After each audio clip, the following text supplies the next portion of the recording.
সম্মানিত ভিউয়ার্স, আসসালামু আলাইকুম। আমরা লক্ষ্য করলাম সেতুর মাঝে চর পড়েছে। সেতুর এটি পূর্ব অংশ।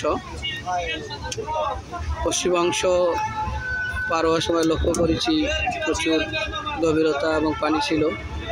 এখন মাঝপথে কিছুক্ষণ চর দেখলাম, আবার সেতুর পূর্ব অংশে আবার পানি।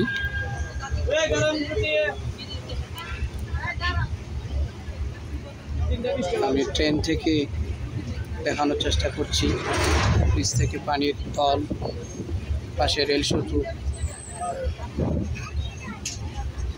সেতুর কাজ চলমান রয়েছে। আশা করছি সেতুটি অল্প সময়ের মধ্যে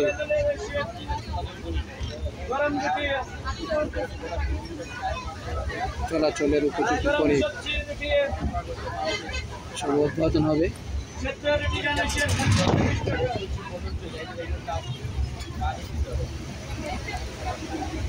বর্তমানে যে ট্রেন ধীর গতিতে চলছে, এখন আর ট্রেনের গতিতে চলবে না, একটু তুলনামূলক অনেক বেশি গতিতেই ট্রেন চলবে এবং অল্প সময়ের মধ্যে আমরা সিরাজগঞ্জ থেকে টাঙ্গাইল পারাপার হতে পারবো।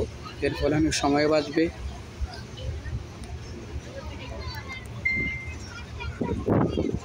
ধন্যবাদ সকলকে।